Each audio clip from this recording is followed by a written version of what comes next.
Ladies and gentlemen, my presentation today is about the Australian Senate inquiry into greenwashing. It's subtitled Regulatory Renewal, Pre-Emptive Enforcement and Policy Filibustering. For those of you who are unfamiliar with the term, greenwashing really refers to misleading and deceptive representations made about the environmental qualities of goods or services. So the term really started off as a topic kind of raised by civil society, but it's since become mainstreamed into political discourse, given this Senate inquiry, but also in terms of legal jurisprudence. Judges and parties have been referring to greenwashing as a kind of a specific issue. I'm a Professor of Intellectual Property and Innovation Law at the Faculty of Business and Law at QUT. I've been doing a lot of work on intellectual property and climate change over the past couple of decades. One aspect of that research has been to focus on the topic of greenwashing, which raises issues in relation to intellectual property and consumer law, and also in relation to the environment, sustainability and climate change. As is always the case at QUT, I'd like to acknowledge the Turrbal and the Yugara as the First Nations owners of the lands where QUT now stands. We pay respect to their elders, laws, customs and creation spirits. We recognise that these lands have always been places of teaching, research and learning. QUT acknowledges the important role Aboriginal and Torres Strait Islander people play within the QUT community. And this is kind of particularly so in terms of the discussion that we're having today over a just energy transition. We're kind of delighted to have Francis Nonna and Dr. Mary Graham providing some Indigenous-led research on what a just energy transition might look like. Now, in Australia, the political debate in relation to greenwashing has been somewhat driven by the Australian Greens. Senator Sarah Hanson-Young was kind of raising the issue in the House of Representatives in 2022. At the Climate Integrity Summit in 2023, Senator Sarah Hanson-Young expanded upon her concerns. She said, an international investigation found that as many as 40% of environmental claims made by companies across a range of industries may be false or misleading. In Australia, where regulation remains weak and slow to catch up, it is safe to assume the statistics are not much better, if not worse. Regulation and prosecution of greenwashing is in only its early stages. She noted that the ACCC and ASIC are carrying out investigations in response to an uptick in false and misleading environmental claims, and the advertising regulator is looking to update its environmental codes in a similar vein to ensure advertisers provide accurate information to Australians. But she noted for regulators to be able to do their job properly, they need both the right rules and regulations and the power of enforcement and penalties to hold industry truly to account. The government must give guidance by committing to honest action through transparent legislation and policy that can address the environmental crises we face. This pressure to regulate greenwashing is set to increase, not just in Australia but globally, with governments and industry on notice. And she also noted that upon the release of a report about integrity in net zero commitments, UN Secretary General Antonio Guterres urged for zero tolerance on net zero greenwashing. Specifically, he said, using bogus net zero pledges to cover up massive fossil fuel expenditure is reprehensible, is rank deception. This toxic cover-up could push our world over the cliff. The sham must end. The Albanese government, in its first term, agreed for there to be an inquiry held by the Senate into the problem of greenwashing. If you recall back to the first term of the Albanese government, the government was very much dependent upon the Greens and a number of other minor parties to get legislation through the Senate. So they seem to be willing to have a dialogue with the Greens about this issue as a result. The terms of reference were released in March 2023. The Senate referred an inquiry into greenwashing for a report by the 5th of December 2023 with the following terms of references. An inquiry into greenwashing with particular reference to the environmental and sustainability claims made by companies in industries including energy, vehicles, household products and appliances, food and drink packaging, cosmetics, clothing and footwear, the impact of misleading environmental and sustainability claims on consumers, domestic and international examples of regulating companies' environmental and sustainability claims, advertising standards in relation to environmental and sustainability claims, legislative options to protect consumers from greenwashing in Australia, and any other matters. The initial closing date for submissions was the 8th of June 2023.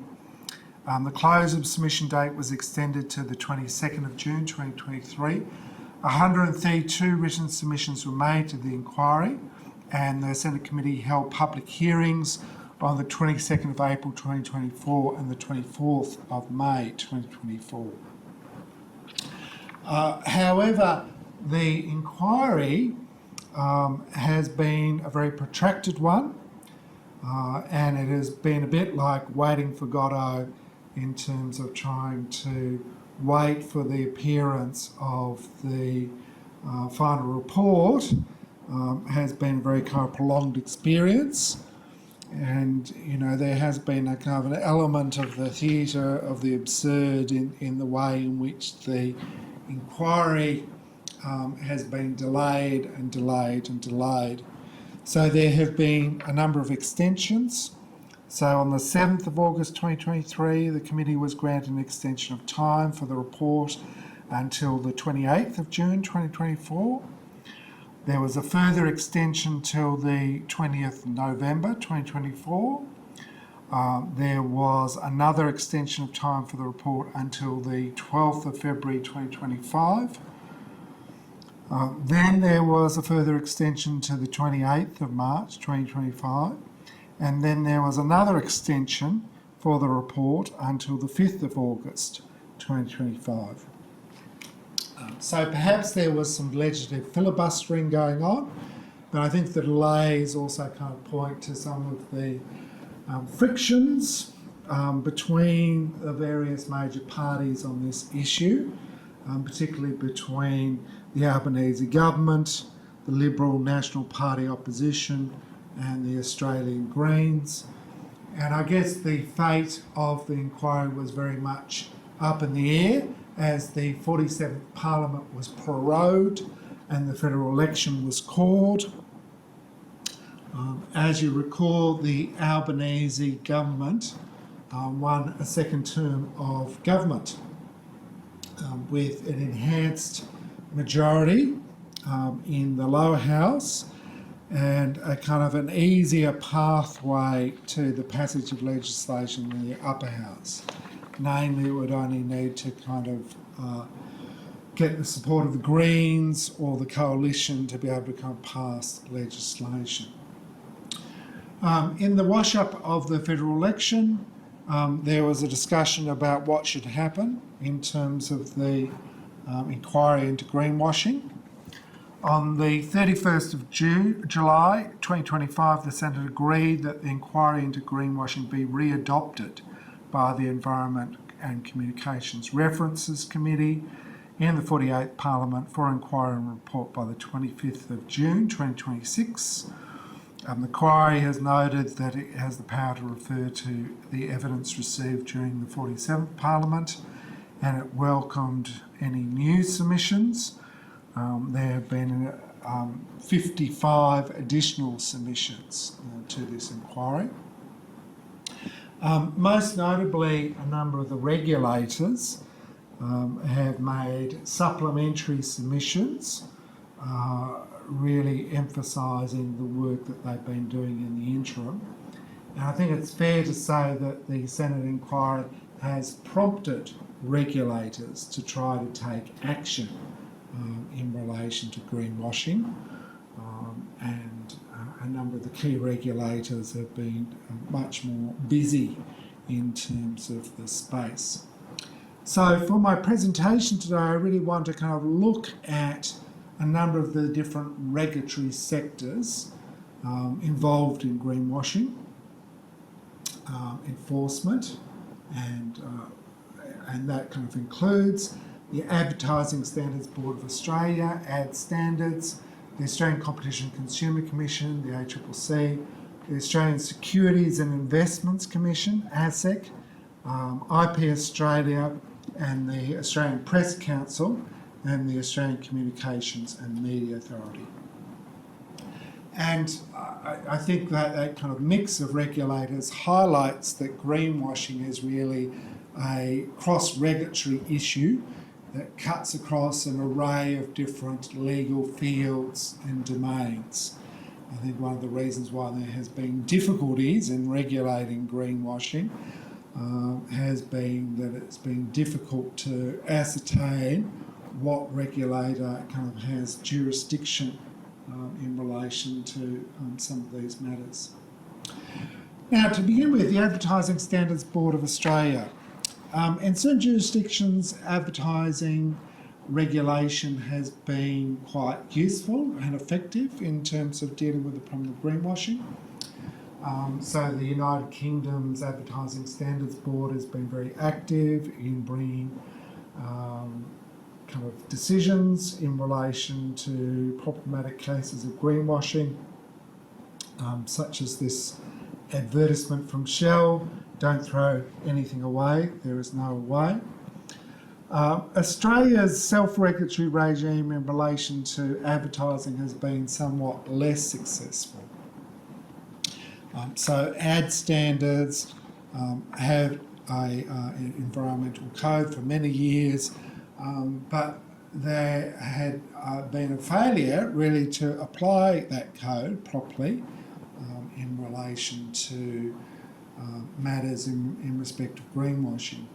And ad standards has come under some criticism that it is not an effective regulator in relation to greenwashing. So in my submission, I certainly kind of highlighted some of the weaknesses in terms of the approach of ad standards to this problem. In its supplementary submission, ad standards kind of emphasised that following an extensive public consultation process conducted by the AANA, a new environmental claims code came into effect on the 1st of March 2025, replacing the previous version that had been in place since 2018. It said the new code introduced stronger obligations for advertisers, particularly around future-focused claims, the need for robust substantiation, and the overall presentation of advertisements, including the use of imagery, symbols and design elements that may imply environmental benefits. These enhancements ensure that both the content and context of environmental claims meet high standards of accuracy and clarity. Ad standards emphasised between the 1st of January 2023 and the 20th of August 2025, 44 individual advertisements were assessed by the Ad Standards Community Panel under the AANA Environmental Claims Code. Between the 1st of January 2023 and the 20th of August 2025, a total of 9 advertisements were found by the Ad Standards Community Panel to breach the AANA Environmental Claims Code. Consumer rights organisation Choice Australia has always been very kind of critical of the role of ad standards in relation to greenwashing and it says that it doesn't do enough to protect consumers from misleading and deceptive advertisements. Some civil society groups like Comms Declare and Market Forces argue that we really need tobacco-style prohibitions on fossil fuel advertising. So instead of there being an assessment on a case-by-case basis of whether or not an advertisement is misleading, they argue that there should be a ban put in place in respect of fossil fuel advertising, promotion and sponsorship. The second regulator that I want to discuss is the Australian Competition and Consumer Commission. The Australian Competition and Consumer Commission has been an active regulator in the field of environmental claims. It's set up a kind of a series of guidelines back during the Rudd government in the 2000s. They've kind of pursued a number of matters in the court under leadership of ACCC Chair Gina Cass-Gottlieb. The ACCC has made greenwashing a priority. It has kind of noted in December 2024, we published final guidance for businesses on sustainability collaborations, complementing the guidance we issued in December 2023 on making environmental claims. We're progressing additional guidance to assist businesses with making sustainability claims in relation to carbon emissions and offsets. The biggest victory that the ACCC has had was the settlement by Volkswagen in relation to Dieselgate.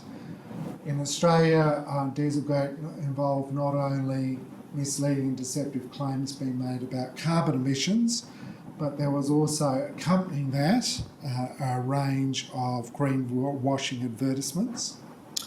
Sometimes, though, the ACCC has struggled to convince the Federal Court of Australia on some of its other kind of actions in relation to greenwashing. So it's had a somewhat kind of mixed record in the courts.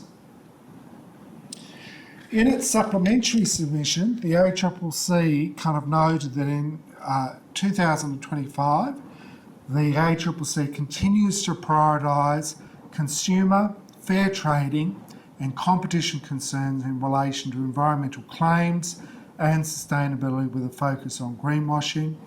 Since the ACCC submission to the inquiry of the 22nd of June 2023, and its kind of last supplementary submission, it had commenced 2 federal court proceedings in June and July 2025 for alleged greenwashing conduct. The first of these actions concerns this ad by the Australian Gas Networks, which kind of has the tagline, "Love gas, love a renewable gas future." The ACCC said, "We allege Australian Gas Networks misled millions of consumers when it represented in ads that ran during 2022 and 2023 that the gas it distributes to households on its network will be renewable within a generation. We allege Australian Gas Networks did not have reasonable grounds, including because of significant technical and economic barriers, for making the unqualified claim about the future of gas which featured in advertisements." The other product that the ACCC is focused on is this kind of Hawaiian Tropic Silk Hydration sun cream. The ACCC said, "We allege Edgewell Personal Care Australia Proprietary Limited and its US-based parent company, Edgewell Personal Care Company, or Edgewell PCC, made false or misleading claims that its popular Hawaiian Tropic and Banana Boat branded sunscreens were reef-friendly between August 2020 and December 2024. Edgewell claimed that the sunscreens were reef-friendly, including because they did not contain oxybenzone or octinoxate. These chemicals have been banned in some jurisdictions, including the state of Hawaii, due to the damage they cause to reefs. However, the sunscreens contained other ingredients which we allege either cause harm to reefs, including coral marine life, or risk causing harm to reefs.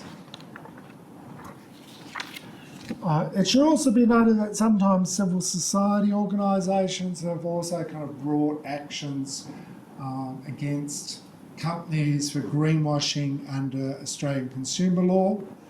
So Parents for Climate challenged greenwashing allegedly by Energy Australia in the courts, and as a result Energy Australia admitted that offsets don't do or undo climate harm, apologised to its 400,000 plus customers, and shut down its Go Neutral product.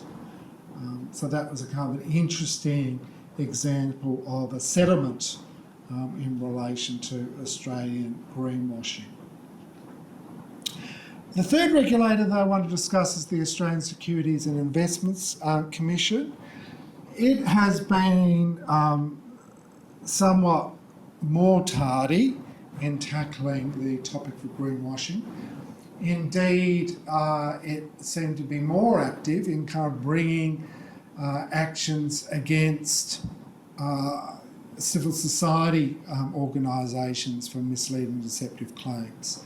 So in the 2010s, ASIC kind of brought an action against Jonathan Moylan over misleading and deceptive claims in relation to financial information relating to Whitehaven.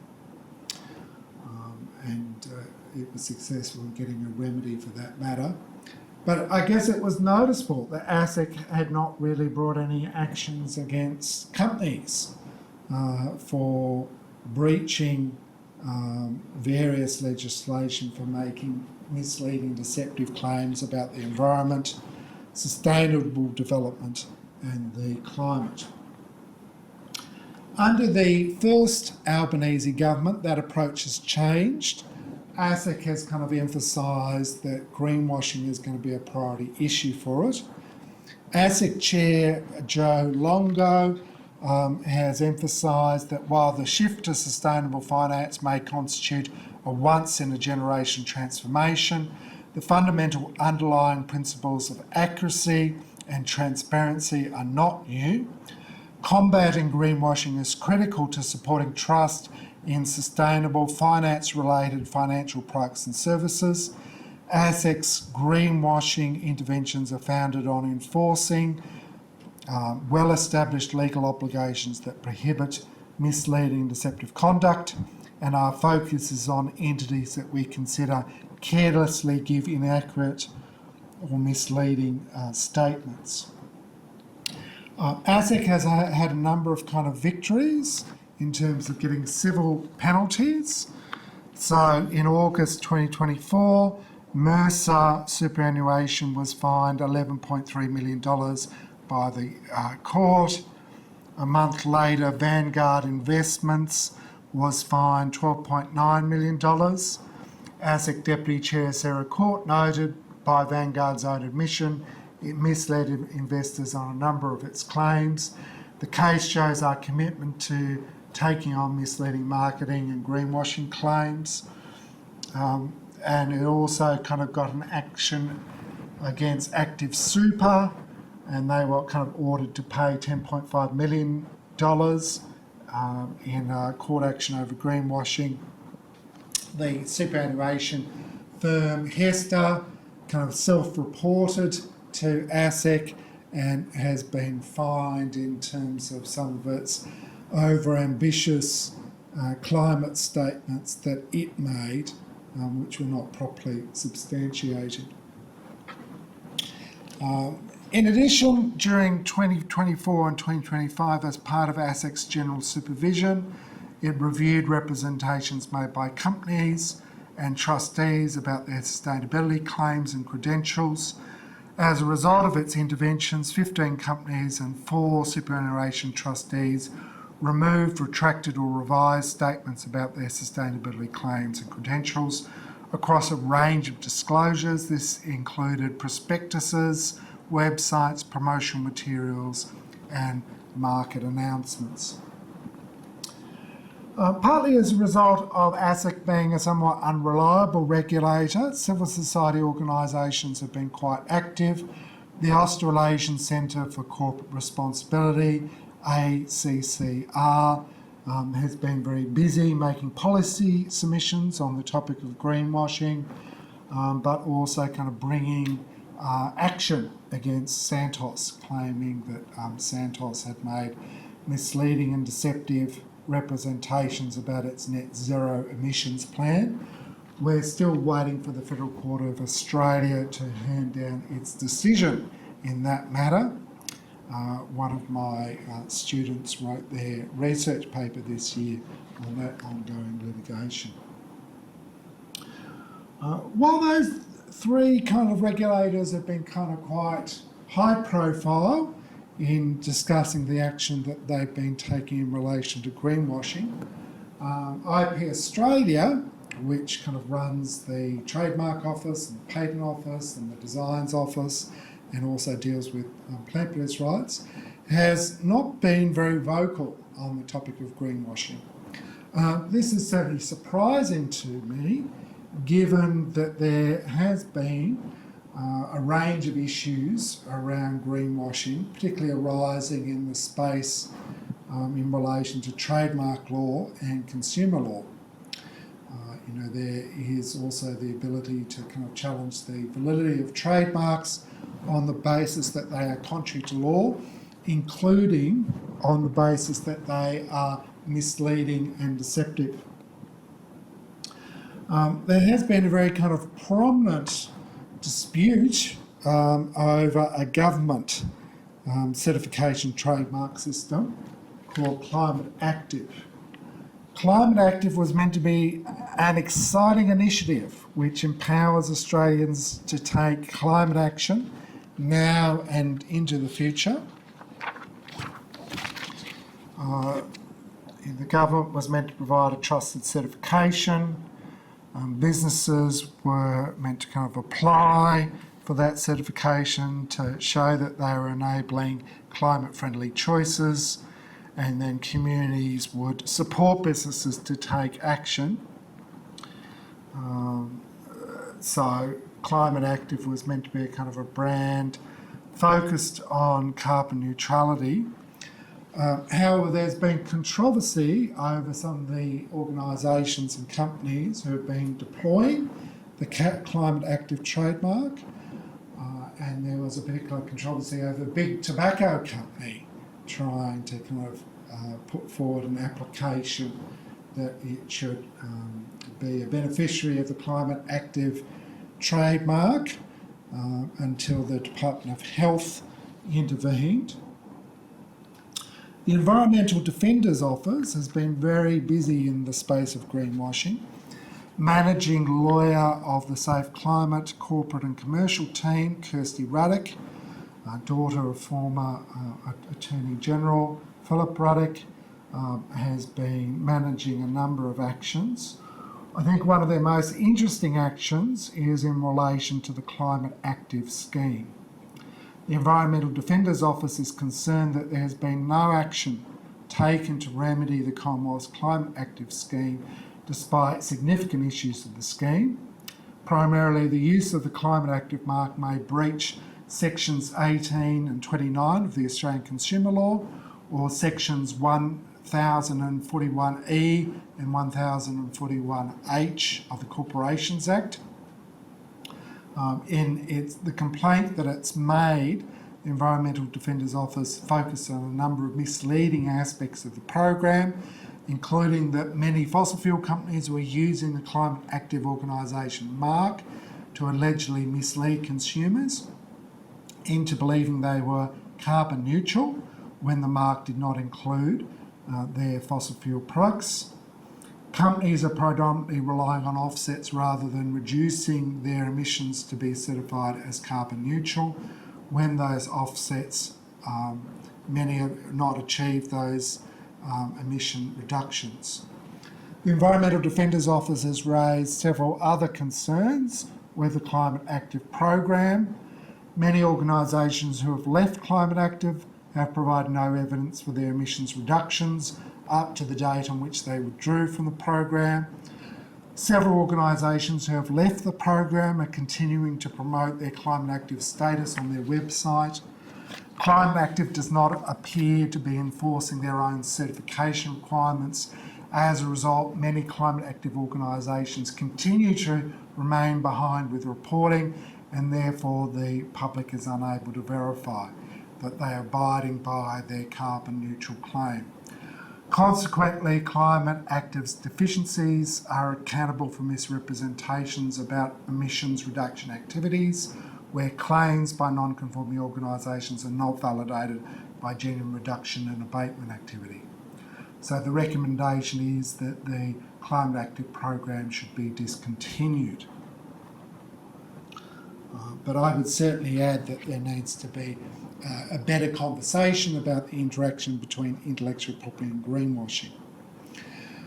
Finally, there has also been a bit of discussion about the role of media regulators in terms of dealing with greenwashing and climate misinformation and climate disinformation. The Australian Press Council has often been kind of criticised for being an ineffectual regulator. A case in point, there was complaints that were made to the Press Council about advertorials from the gas industry appearing in the News Limited papers with headlines like "Step on the Gas" and "Dark Ages." The Australian Press Council, while admitting that such practices were not ideal, they thought there was not a breach of the code. ACMA has also sometimes kind of played a role in dealing with complaints about climate misinformation and climate denial, and it has handed down some critical findings in relation to Sky News and its kind of reporting upon climate change. So, to wrap up, I just want to kind of look forward to see how there might be a resolution of this long-running inquiry into greenwashing.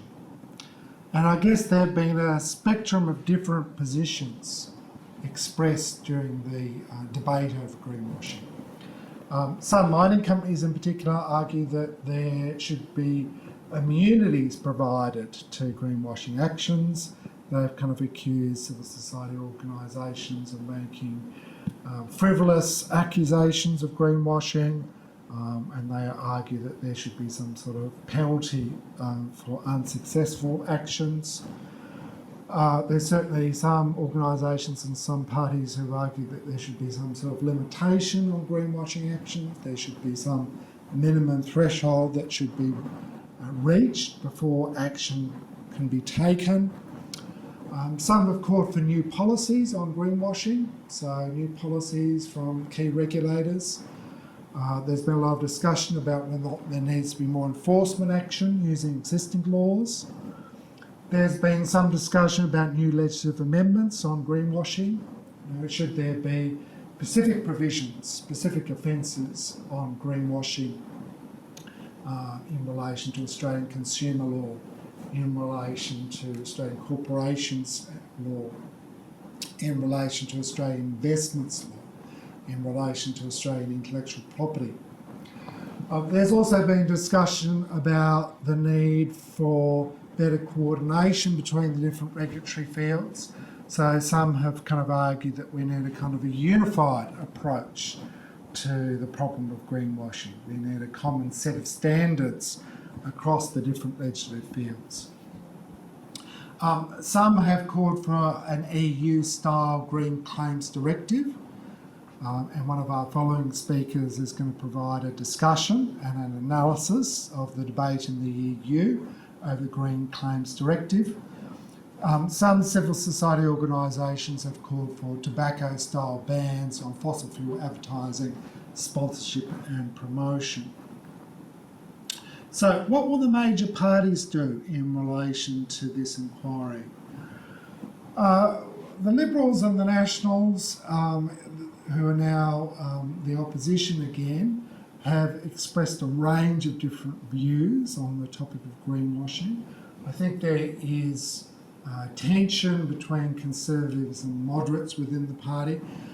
Some of the Conservatives are much more sympathetic to mining companies and argue that there should be some sort of immunity from such litigation, and they've kind of complained about litigation, particularly by civil society organisations, being a form of lawfare. Some of the moderates kind of believe that there needs to be kind of fair market practices in place, so they do see a role for some action to be available in relation to kind of greenwashing. The Albanese government has been curiously quite non-committal on the topic of greenwashing over its 2 terms.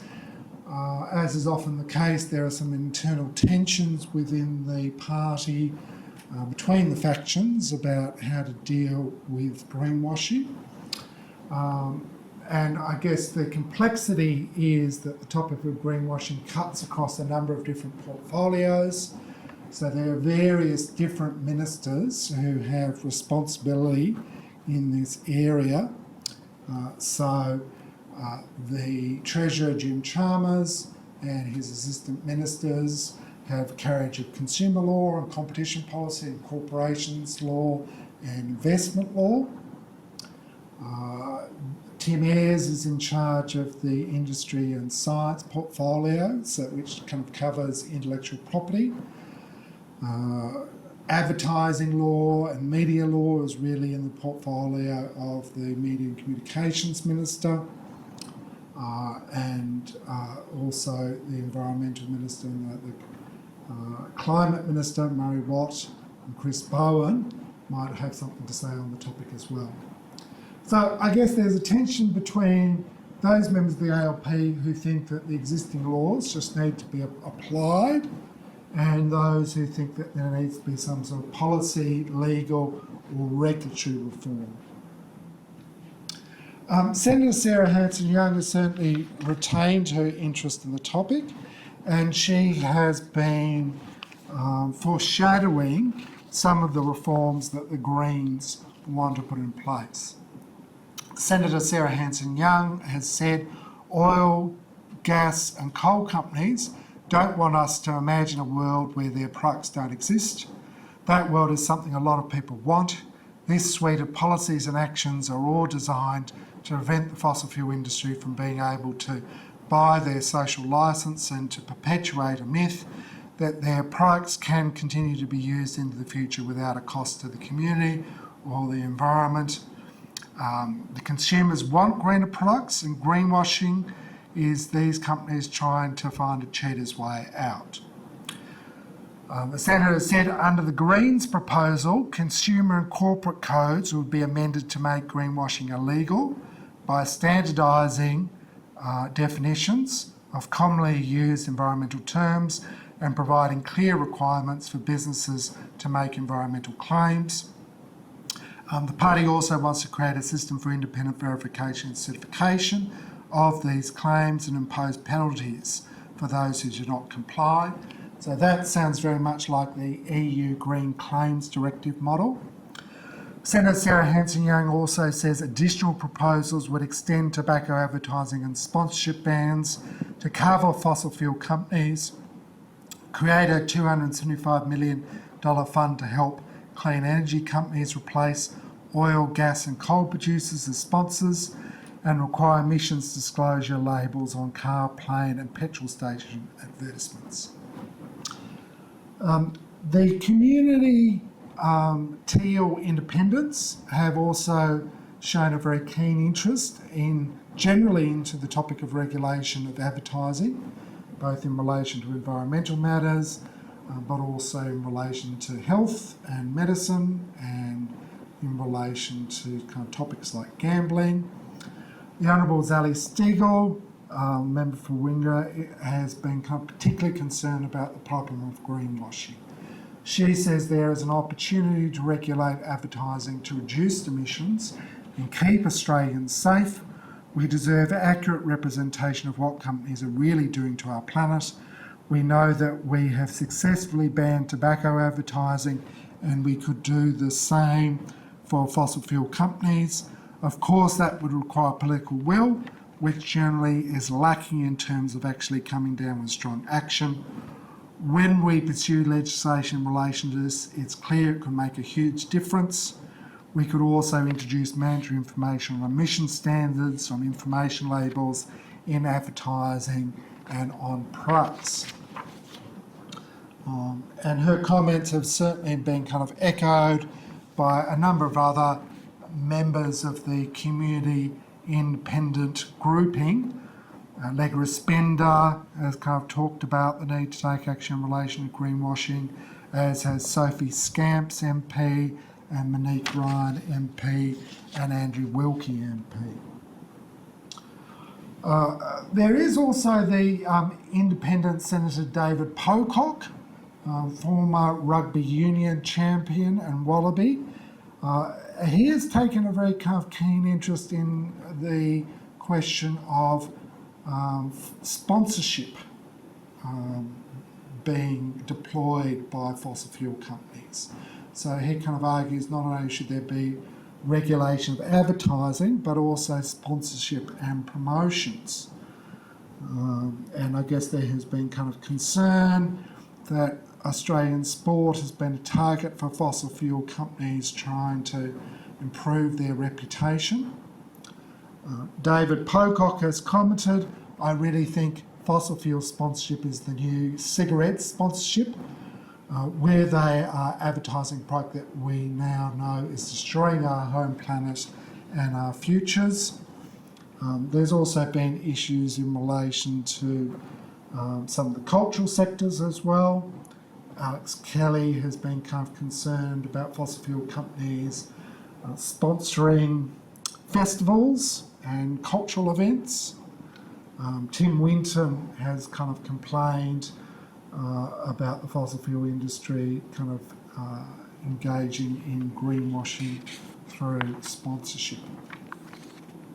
So it'll be interesting to see what happens with the inquiry into greenwashing.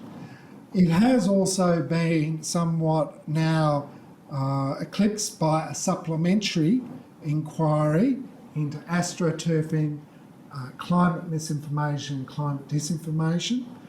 This inquiry is being chaired by Senator Peter Whish-Wilson. Our next group of speakers from UQ Pro Bono are going to talk about this inquiry. Last year we held an event on the Summit of the Future, and we had a range of student speakers discuss the Declaration on Future Generations, and we thought we'd do something similar this year. So the UQ Pro Bono group of students put in a submission to this inquiry, which was a great piece of work, and they're going to discuss and analyse what's been going on in this companion inquiry. Thank you very much.